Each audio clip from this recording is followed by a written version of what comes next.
உயிரோடைய Tamil ILC Tamil உயிரோடைய தமிழில் அன்பர்களே, அரசியல் களம் இன்றைய அரசியல் கள நிகழ்ச்சியில் பிரித்தானியாவிலிருந்து போரியல் ஆய்வாளர் அருஸ் அவர்கள் இணைகின்றார். வணக்கம் அரசோகளே. வணக்கம் ராஜாணி. அனைத்துல உயிரோட தமிழ் உறவுகளுக்கு அன்பு வணக்கம். உங்களுக்கும் வணக்கத்தை தெரிவித்துக் கொண்டு இன்றைய அரசியல் கள நிகழ்ச்சியில் தமிழர்களுடைய நிலைமையை பார்ப்போம். இலங்கை தீவில் தமிழ் தாயகத்தில் நடைபெறுகின்ற விடயங்களை பார்ப்போம். அதில் முக்கியமாக தொடர்ந்து நாங்கள் பேசிக்கொண்டு வருகின்ற விடயம்தான் மீனவர்கள் தொடர்பான அந்த பிரச்சனை. மீனவர்களுடைய பிரச்சனையை தமிழ் அரசியல்வாதிகள் எந்த ஒரு விதத்திலும் அதற்கான ஒரு நடவடிக்கை எடுப்பதாக காணவில்லை. மீனவர்களும் தொடர்ச்சியாக அங்கிருந்து அவர்களால் தங்களுடைய நாளாந்த தொழிலை சரியாக செயல்பட முடியாமல் இருக்கின்றார்கள். அப்படி மாறி மாறி இந்த விடயம் நடைபெற்றுக் கொண்டிருக்கின்றது. எனக்கு இது புரியவில்லை. ஏன் தமிழ் தரப்பினரால் இது தொடர்பாக பெரிய ஒரு பிரச்சனையை ஏற்படுத்த முடியாது என்று எனக்கு புரிந்து கொள்ள முடியாமல் இருக்கின்றது. இந்த விடயங்கள் நாங்கள் அடிக்கடி பேசிக்கொண்டு வருகின்ற நேரத்தில் இப்பொழுது கூட மீனவர்கள் மீது இந்திய கடற்படை மீனவர் மீது தாக்குதல் நடத்தி சர்ச்சையை ஏற்படுத்தி இருப்பது போல் தெரிகின்றது. இந்த மீனவர்கள் தொடர்பாக வர்ணகுலசிங்கம் அவர்கள் தகவலை தந்திருக்கின்றார். எங்களுடைய உறவுகளுக்கு கூறுங்கள், என்ன நிலைமை என்றதை. வர்ணகுலசிங்கம் வடமராட்சி வடக்கு சமாசத்தின் உபதலைவராக இருக்கிறார்.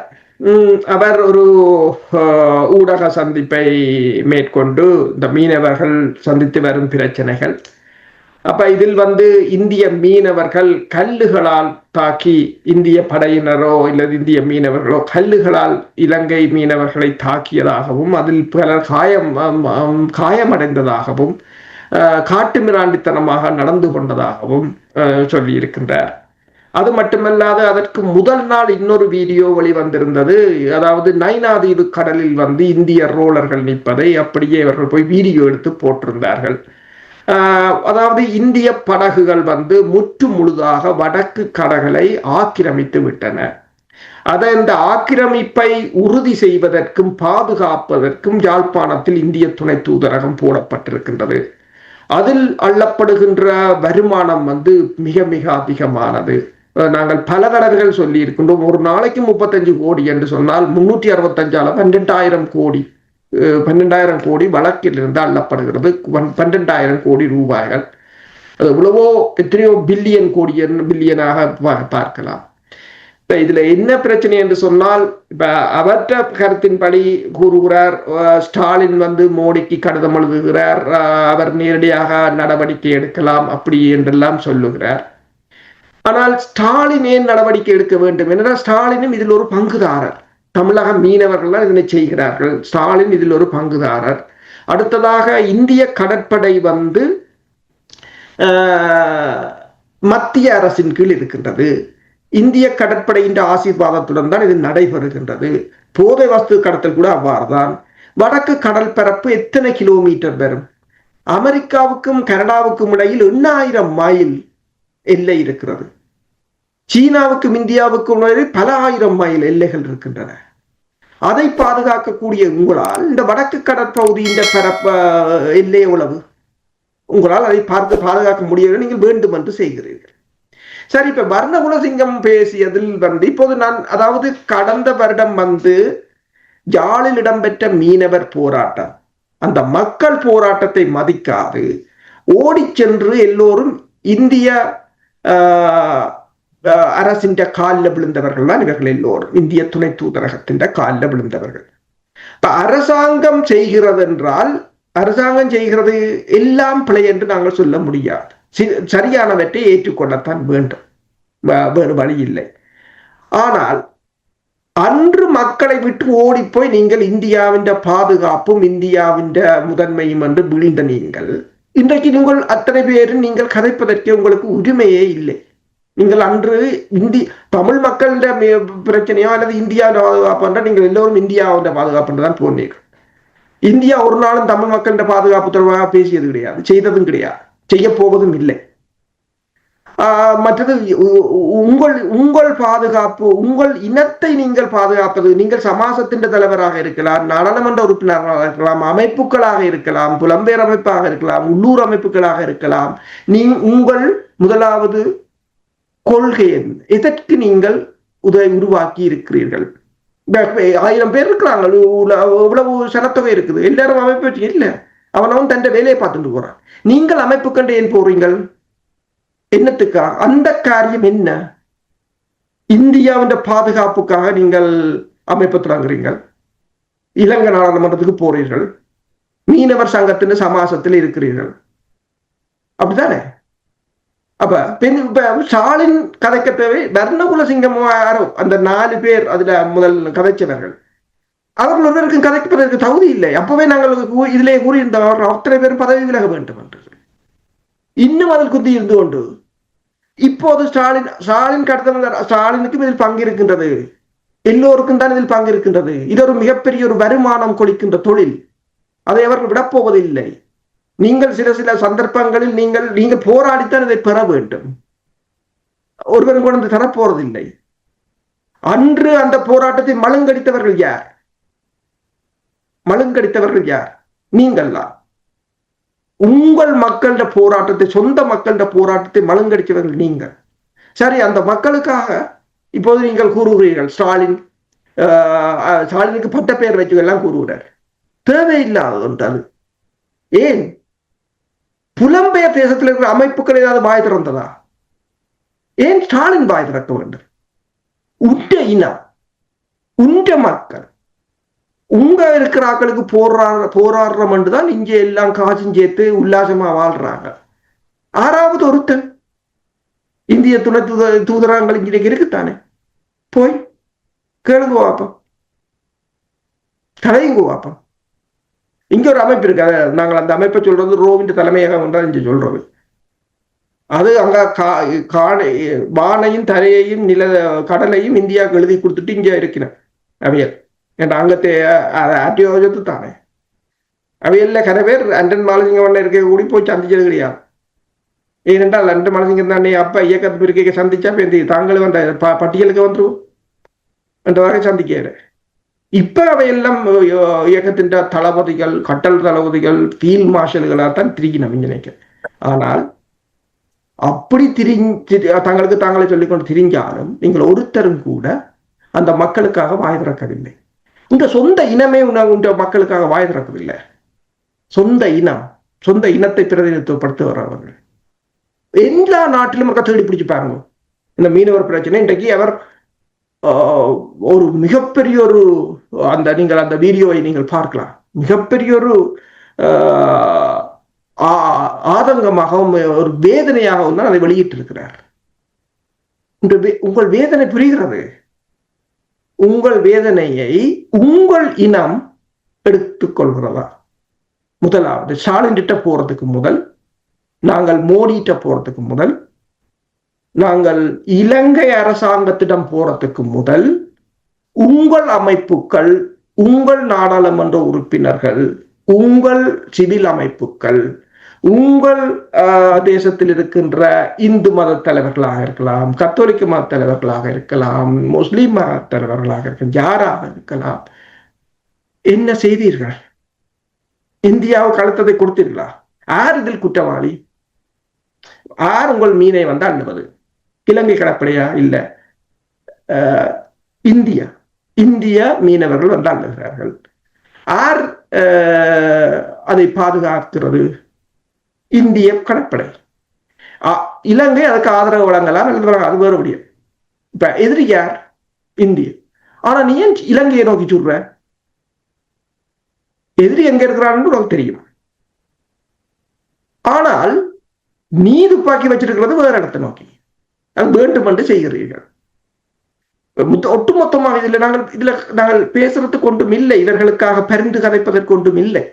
தன் சொந்த இனத்தையே ஏமாற்றி விட்டு பிழைக்கிறார்களாகத்தான் இருக்கிறார்கள். அப்ப இதில் நாங்கள் வர்ண உலகத்துக்கோ அல்லது வேற யாருக்குமோ எதுவும் சொல்ல வேண்டிய தேவையும் இல்லை. ஒரு மிகப்பெரிய போராட்டத்தையே மழுங்கடிக்கிறவர்கள் ஓடி போய் காலில் விழுந்து எந்தவித அழுத்தமும் எந்த ஒரு நாட்டில், ட்ரம்பை பாருங்கள், எல்லா பொருளாதார அழுத்தங்கள் இன்றைக்கு இந்தியாவுக்கும் அமெரிக்காவுக்கும் இடையிலான பொருளாதாரத்தை பார்க்கலாம். எல்லாம் தென்கொரியாவுக்கு விடியப்புறம் 2 மணிக்கு ஒழும்பி ட்வீட் போட்டார், இத்தனை நீங்கள் எனக்கு ரெஸ்பாண்ட் பண்ணல, இவ்வளவு வரியல். அழுத்தம் கொடுத்து தான் எல்லாத்தையும் செய்கிறேன். நீங்கள் என்ன அழுத்தத்தை கொடுத்தீர்கள்? யாருக்கு அந்த அழுத்தத்தை கொடுத்தீர்கள்? முதலாவது என்ன அழுத்தம் யாருக்கு?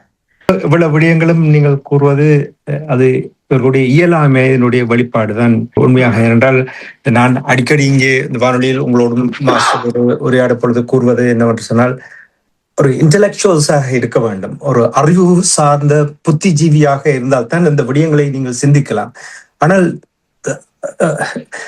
அதிர்ஷ்டவசமாக தமிழர் தரப்பில் இப்பொழுது இருக்கின்றமே பார்த்திருக்கிறார்கள், அமைப்புகள் மத்தியில் அப்படியான செயல்பாடுகள் இல்லாததான் இந்த பின்னடைவுக்கு தொடர்ச்சியாக. இலங்கை தீவில் அரசியல்வாதிகளோட எல்லாமே உங்களுக்கு தெரியும் தானே, அவர்களுடைய ஆளுமை தொடர்பாக நாங்கள் அதை கூற தேவையில்லை. ஆனால் இந்த புலம்பெயர்ந்து வாழுகின்ற நாடுகள் இருக்கின்ற அமைப்புகள் தொடர்பாக நீங்கள் கூறுவது அதில் நிறைய நியாயம் இருக்கின்றது, எனக்கு புரிகிறது. இருந்தாலும் அரசவர்கள் இப்ப இந்த இந்திய கடற்படை மீனவர்கள் மீது தாக்குதல் நடத்தினார்கள் என்றால், இப்ப இந்திய கடற்படை இப்ப ஒரு மீனவர்கள் இந்தியாவிலிருந்து வந்து மீன் பிடிக்கின்றவர்கள் தாக்குதல் நடத்தினால் சொல்லலாம், அங்கே மீனவர்கள் மீனை பிடிப்பதற்காக தாக்குகிறார்கள். ஆனால் நாட்டினுடைய கடற்படை இங்கே தாக்குதல் நடத்தி இருக்கின்ற இலங்கை அரசாங்கம் இந்த சம்பவம் தொடர்பாக என்ன கூறுகிறது? மறுக்கிறதா அல்லது உறுதிப்படுத்துகிறதா அல்லது ஏதாவது தொடர்பாக கருத்துக்களை கூறியிருக்கிறார்களா? இந்திய தூதரகம் அதை மறுத்திருக்கின்றது.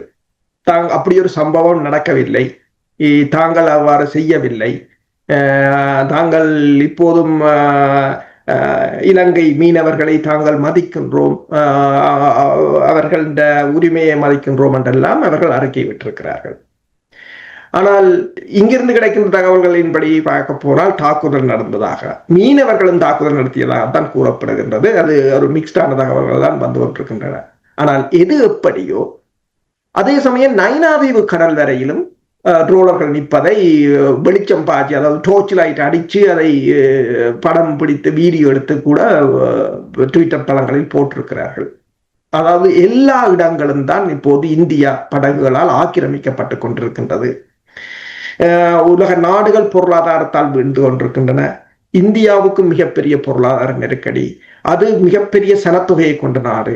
அவர்களுக்கு வளங்களை தேட அவர்களின் வாழ்தகவுக்காக இவ்வாறான திருட்டு களவு வேலைகளில் தான் ஈடுபடுவார்கள். அதில் நாங்கள் அதை ஒன்றும் செய்ய முடியும், அப்படித்தான் செய்வார்கள். அதை தடுக்க வேண்டியது எங்கள் கடமை. அதை தனது இனத்தை அவர்கள் இந்தியாவை பொறுத்தவரை அவர்கள் தங்கள் இனத்தின் சபைகளுக்காக அவர்கள் அதை செய்கிறார்கள். எங்கள் இனத்தினத்தை பாதுகாப்பதற்கு யாரும் இல்லை, அதுதான் பிரச்சனை. ஒருவரும் இல்லை, எல்லோரும் கூலிப்படைகளாகத்தான் இருக்கிறார்கள். ஏதோ ஒரு நாடுகளுக்கு வேலை செய்பவர்களாகவும் கூலிப்படைகளாகவும் இயலாதவர்களாகவும் தான் முடங்கி போயிருக்கிறார்கள். அதுதான் மிக மிக முக்கியமான பிரச்சனை. இதுக்கு என்னதான் முடிவு? மீனவர்கள் மீது தாக்குதல் நடத்துகிறார்கள் என்று சொல்லும் பொழுது, இப்ப நீங்கள் இந்திய கடற்படை தாக்குதல் நடத்தியிருக்கு என்று சொல்லுகிறீர்கள், அதை மறுத்திருக்கிறார்கள் என்று சொல்லுகிறீர்கள். ஆனால் இந்த மீனவர்கள் விவகாரம் தொடர்ச்சியாக நடந்து கொண்டுதான் இருக்கின்றது. அப்ப என்னதான் நடக்க போகிறது இது தொடர்பாக? நீங்கள் வெளிநாடுகளுடன் உதவியை கேளுங்கள். இங்க எத்தனை அமைப்புகள் இருக்கின்றன, எத்தனை நாடாளுமன்ற உறுப்பினர்கள் இருக்கிறார்கள். நீங்கள் இதை ஒரு அனைத்துலக பிரச்சனையாக்குங்கள். நாங்கள் ஆக்கிரமிக்கப்படுகிறோம் என்று சொல்லுங்கள். இது ஒரு அனைத்துலக பிரச்சனையாக மாற்றுங்கள். ஐக்கிய நாடுகள் சபையில் முறையிடலாம். அப்படி யாரும் செய்வீர்களா? நீங்கள் செய்வீர்களா? ஸ்டாலின் கருதாமல் ஒன்று இப்ப நீங்க சொல்லிக் கொண்டிருக்கிறீங்கன்னா நீங்கள் உடந்து நீங்களும் எல்லாரும் கூட்டுக்களவாணிகளாகத்தான் இருக்கிறீர்கள். அவர் எழுத போவதில்லை என்றால் குற்றத்தில் பங்குதாரர் அவர் எழுத மாட்டார். இந்தியாவும் செய்யாது. இந்தியாவுக்கு இந்த வளங்கள் தேவை அல்ல. அந்த மீனவர்கள் பிரச்சனை உள்நாட்டு பிரச்சனையாக மாறும். இது ஒரு பொருளாதார பிரச்சனை. நீங்கள் தான் உங்கள் சொத்துக்களை பாதுகாக்க வேண்டும். இதை உங்களுடைய சொத்துக்களை வந்து ஸ்டாலின் பாதுகாக்க வேண்டும் என்றில்லை. புலம்பெயர் தேசத்தில் இருக்கிற உங்கள் அமைப்புகளே உங்கள் சொத்துக்களை பாதுகாக்க முன்வரவில்லை. இதுக்கு ஸ்டாலின் ஏன் வர வேண்டும்? மோடி ஏன் வர வேண்டும்? அதான் பிரச்சனை. ஏன் நீங்கள் படித்தவர்கள், உலகம் முழுக்க இருக்கிறீர்கள், ஐநாவில் இருக்கிறீர்கள், ஆட்டுக்குட்டியில் இருக்கிறீர்கள் என்றெல்லாம் சொல்கிறீர்கள். எத்தனை ஆயிரம் பேர் இருக்கிறீர்கள்? பல்கலைக்கழகங்கள், அதுகள் இதுகள், துணைவேந்தர், அந்த வேந்தர், இந்த வேந்தர், எத்தனை ஆயிரம் பேர் இருக்கிறீங்க? உங்களுக்கு சட்டம் தெரியாதா? லோ தெரியாதா? எங்க முறையிடணும் என்று தெரியாதா? ஏன் எங்களுக்கு என்னதுக்கு பிரச்சனை? நாங்கள் இந்தியாவுக்கு போகணும், கோயிலுக்கு கும்பிடணும், சுற்றுலா போகணும், சாரி எடுக்க போகணும், மூலிகை வருத்தத்துக்கு போகணும். இந்தியாவை அதுக்காண்டி தங்கட வருத்தங்களை தீக்கிறதுக்காண்டி இந்தியாவை ஒரு தொப்புள் கொடி உறவு வேற சொல்லி வச்சுக்கிடாக்கு. அப்ப சொல்லி வச்சுட்டா அப்புறம் என்ன? அந்த சனம் அவ்வளோத்தையும் பலி கொடுக்க போறாங்க. அவ்வளவுதான். வேற வழி வேற ஒன்றும் இதில் நான் சொல்றதுக்கு ஒன்றும் இல்லை. இது எத்தனை நாங்கள் பொறுத்திருந்து பார்ப்போம். ஊடகத்தை பொறுத்தமட்டில் இதைத்தான் எங்களால் செய்ய முடியும். தொடர்ச்சியாக இது தொடர்பாக பேச வேண்டும், விழிப்புணர்வை ஏற்படுத்த வேண்டும், அழுத்தத்தை பிரயோகிக்க வேண்டும். இவர்களால் ஒன்றும் செய்ய முடியவில்லை என்றால் இவர்கள் இந்த அமைப்புகளில் இருப்பதில் எந்த ஒரு பிரயோசனம் இல்லை என்றால் அவர்கள் புரிந்து கொள்ள வேண்டும் என்றால் வீட்டுக்கு செல்ல வேண்டும். அந்த வெற்றிடத்தை ஏற்படுத்தினால் யாராவது இளையவர்கள் இன்னும் வந்து அது தொடர்பாக சிந்திக்கக்கூடிய ஒரு நிலைமையை ஏற்படுத்தலாம். சரி, அரசுகளை மீனவர்கள் விவகாரம் தொடர்பாக நாங்கள் தொடர்ந்து இனிவரும் நாட்களில் நாங்கள் பார்க்கலாம் என்று கூறிக்கொண்டு, இனி 4ஆம் தேதி இலங்கையினுடைய சுதந்திர தின கொண்டாட்டம் இலங்கை தெற்கில் நடைபெற்றது. ஆனால் தமிழர் தாயகத்தில் தமிழர்கள் புலம்பெயர்ந்த நாடுகளிலும் கூட இலங்கையினுடைய சுதந்திர தினத்தை ஒரு கரி நாளாக எல்லோரும் நினைவு கூர்ந்தார்கள். குறிப்பாக வலிந்து காணாமலாக்கப்பட்டவர்கள் தங்களுடைய போராட்டம் 3273 நாட்களாக போராடி கொண்டு வருகின்றார்கள். இந்த போராட்டத்தின் பொழுது கரிநாளை அவர்களும் நினைவு கூர்ந்திருக்கின்றார்கள் என்ற பெரிய ஒரு ஊர்வலம் கூட தமிழர் தாயகத்தில் நடைபெற்ற விடயத்தை நாங்கள் ஏற்கனவே ராமேஸ்வரனோடு நாங்கள் பார்த்திருக்கின்றோம். நீங்கள் கூறுங்கள், இந்த ஸ்ரீலங்காவுடைய சுதந்திர தினம் 78வது சுதந்திர தினம் தொடர்பாக, கரிநாள் தொடர்பாக நீங்கள் என்ன அவதானித்தீர்கள் என்று கூறுங்கள். உண்மைதான். அதாவது அனுரகுமார திசாநாயக்காவை பொறுத்தவரையில் இந்த சுதந்திர தினத்தை 78வது சுதந்திர தினத்தை இலங்கையர்கள் அனைவரும் ஒருமித்த இலங்கையர்களாக அதனை கொண்டாடுவோம் என்று கூறியிருக்கின்றார். ஒருமித்த இலங்கையர்களாக அங்கு வாழவில்லை என்பதை அவருக்கு திரும்ப திரும்ப நாங்கள் கூறிக்கொண்டுதான் இருக்கின்றோம். சட்டங்களும் நீதிகளும் கூட அங்கு வெவ்வேறாகத்தான் இருக்கின்றன. அங்கு எத்தனையோ தமிழ் நீதிபதிகள் நாட்டை விட்டு தப்பி ஓடி இருக்கிறார்கள். நீதியை வழங்க முடியாத ஒரு நிலையாகத்தான் இருக்கின்றது. காணியை கூட பௌத்த துறவிகளால் தீர்மானிப்பார்கள். தமிழர்களின் காணி, சிங்களவர்களின் காணி என்று சொன்னால் அது அனுரகுமார அரசாங்கம் தீர்மானிக்கும். தமிழர்களின் பௌத்த துறவிகள் தான் தீர்மானிப்பார்கள். இப்படி எத்தனையோ அடுக்கி கொண்டு போகலாம். அதிலும் குறிப்பாக நீங்கள் பார்த்தீர்கள் என்று சொன்னால் அங்கு வடக்கிலும் கிழக்கிலும் போராட்டங்கள் நடைபெற்றிருக்கின்றன. காணாமல் போனவர்கள் கூட அதனை கரிநாள் என்று அதனுடைய உறவினர்கள் அதை அடையாளப்படுத்தியிருந்தார்கள். அண்மையில் புலம்பெயர் தேசத்திலிருந்து ஒருவர் பேசும்போது கூறினார், இது அதாவது கரிநாள் என்பதை விட எங்கள் தமிழர்களை ஆக்கிரமித்த நாள் என்ற ஒரு போர்வை ஒன்றை தான் கொண்டு வர வேண்டும். அவ்வாறு உண்மையில் ஆக்கிரமிக்கப்பட்டது, எங்கள் நிலம் ஆக்கிரமிக்கப்பட்ட ஒரு நாளாகத்தான் இந்த சுதந்திர தினம், இலங்கையின் சுதந்திர தினம் அது தமிழ் மக்களுக்கு இல்லை. ஆனால் தென்னிலங்கை எவ்வாறு கூறுகிறது என்று சொன்னால், அதாவது ரத்தமின்றி கத்தியின்றி இந்த சுதந்திரத்தை தங்கள் அறிவு பூர்வமாக தென்னிலங்கை அரசியல்வாதிகள் தமிழர்களின் துணையுடன் வென்றெடுத்ததாக ஒரு சிங்கள ட்விட்டர் பதிவில் ஒரு முன்னணி ஊடகவியலாளர் போட்டிருக்கிறார். 1948ஆம் ஆண்டு சோல்பெரிக் கமிஷனின் ஊடாக எல்லாருக்கும் சேர் பட்டம் அப்போது வழங்கப்பட்டிருந்தது.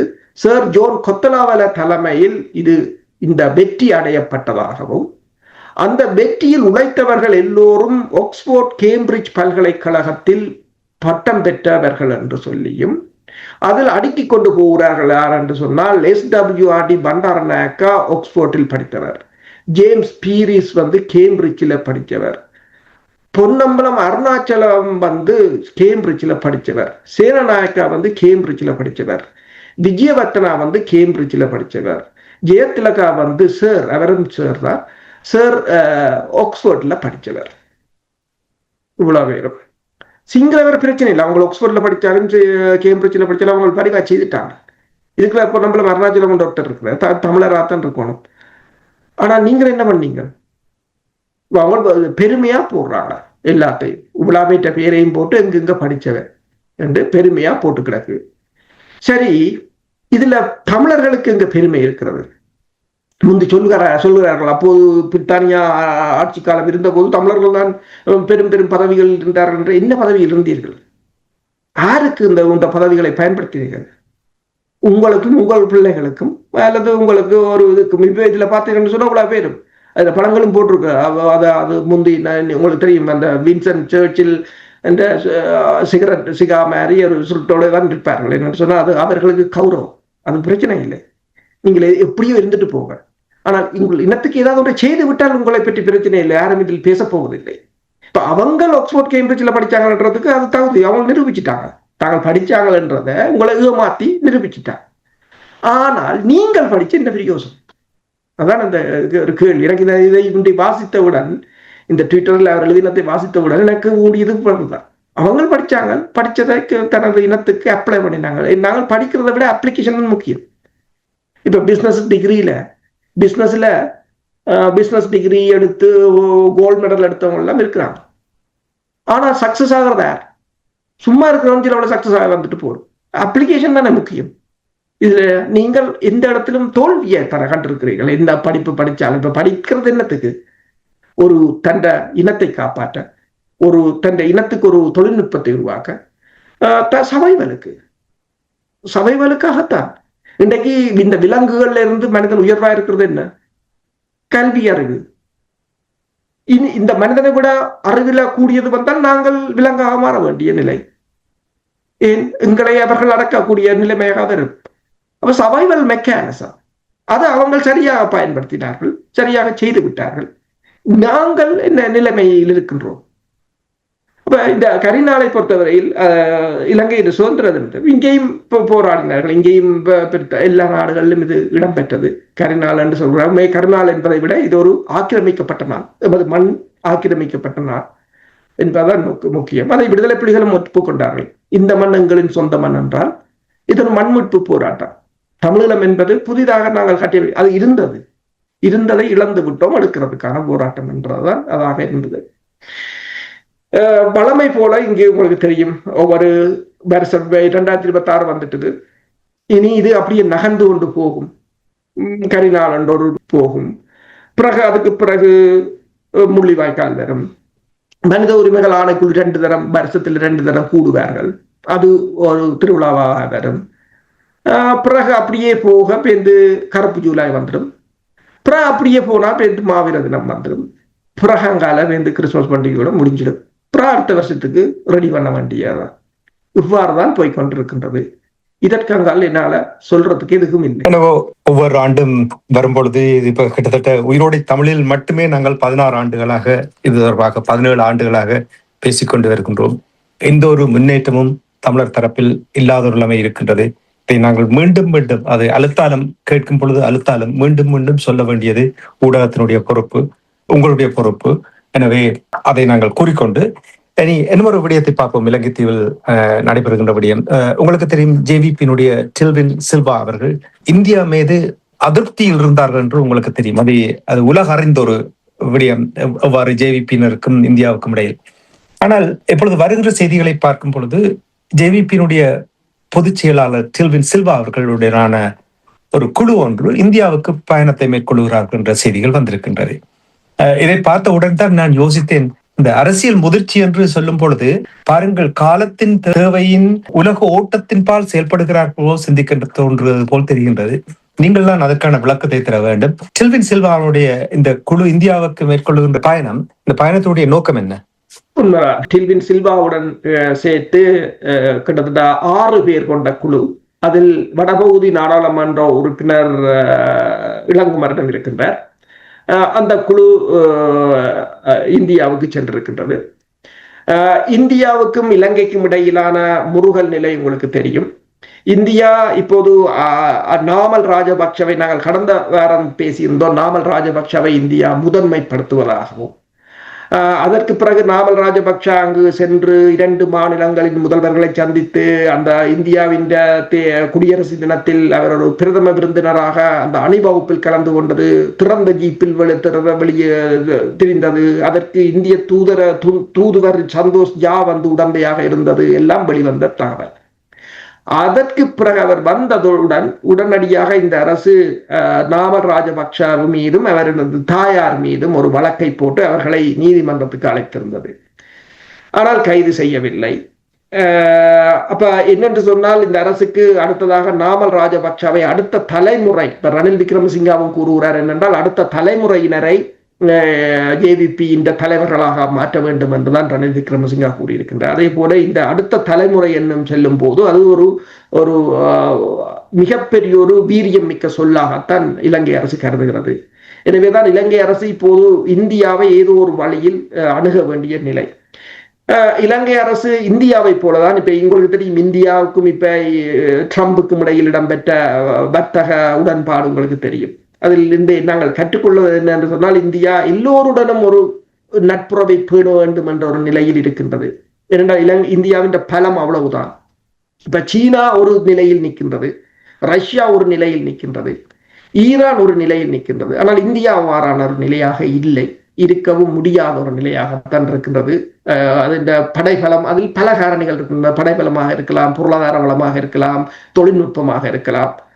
அப்ப இதுதான் அவர்களுக்கு தடையான காரணி. அப்ப இலங்கையும் பார்க்கின்றது என்னென்று சொன்னால், இந்தியாவை போலவே நாங்கள் சீனாவுடனும் நட்பாக இருப்போம், அமெரிக்காவுடன் நட்பாக இருப்போம், இந்தியாவுடன் நட்பாக இருப்போம் என்ற அந்த கொள்கையின் அடிப்படையில் டில்வின் டி சில்வா இதுவரையிலும்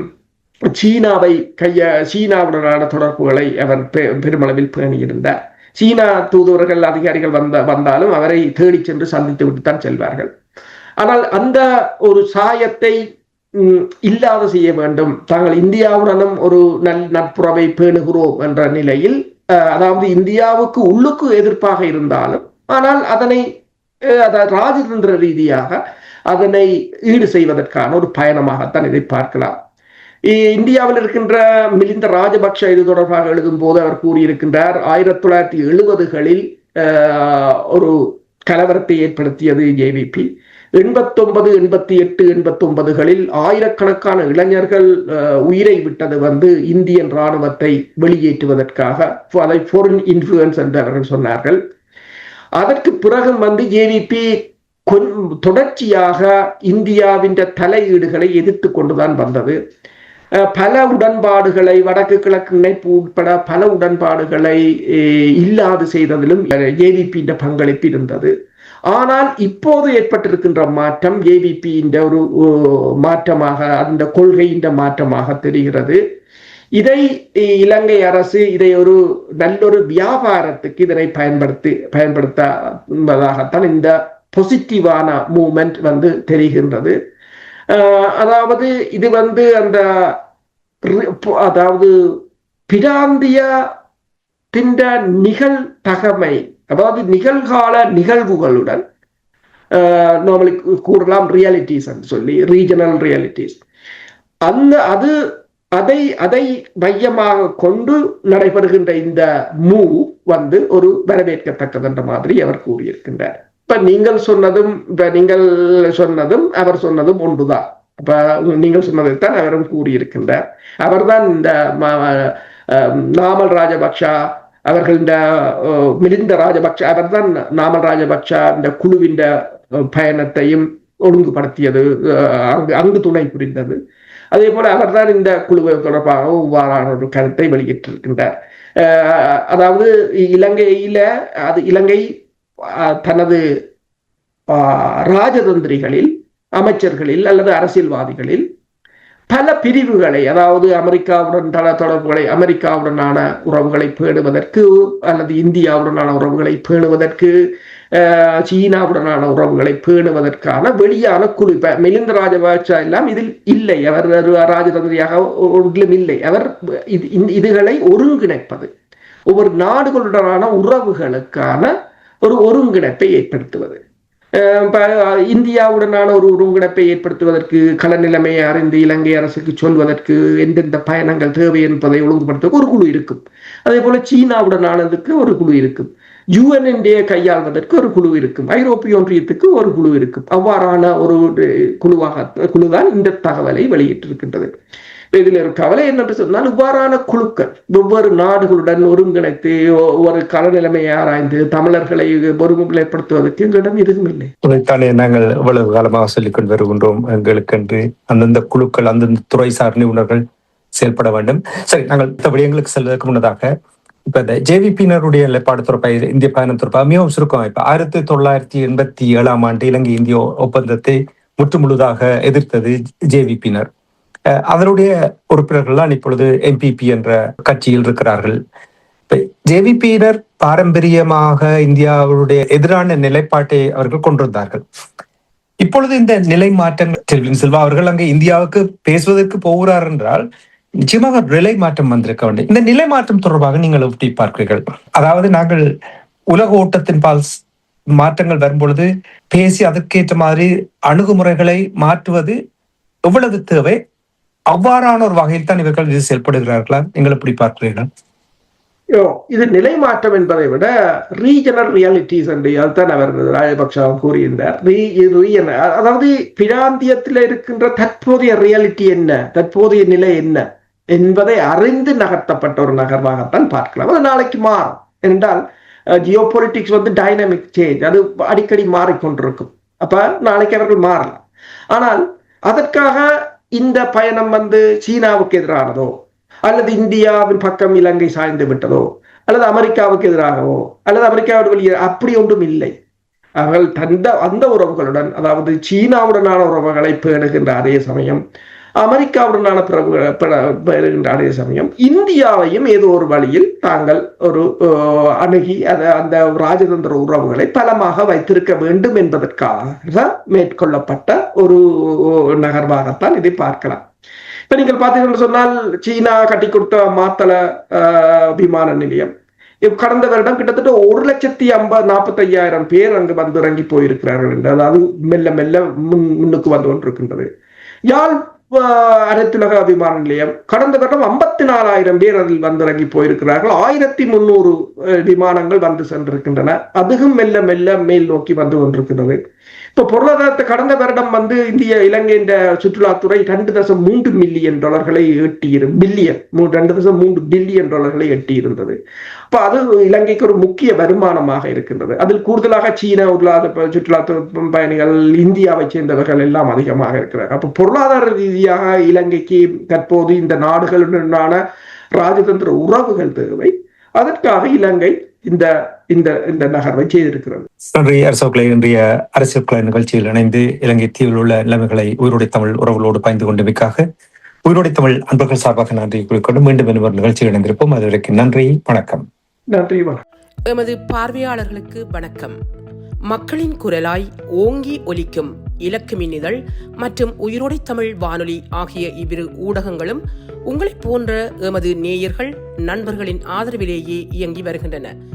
மிக குறைந்த வளங்களுடன் பல இடர்கள் மற்றும் தடைகளை தாண்டி பயணிக்கும் எமது ஊடகங்களின் பணிகள் மேலும் வளர உங்களால் முடிந்த நிதியுதவியை வழங்கி இன்னும் காத்திரமான செயற்பாடுகளை முன்னெடுக்க உதவுமாறு மிகவும் பணிவன்புடன் வேண்டி நிற்கின்றோம். உங்கள் பங்களிப்பு உங்களின் உரிமை குரலாய் ஓங்கி ஒலிக்கும். நன்றி.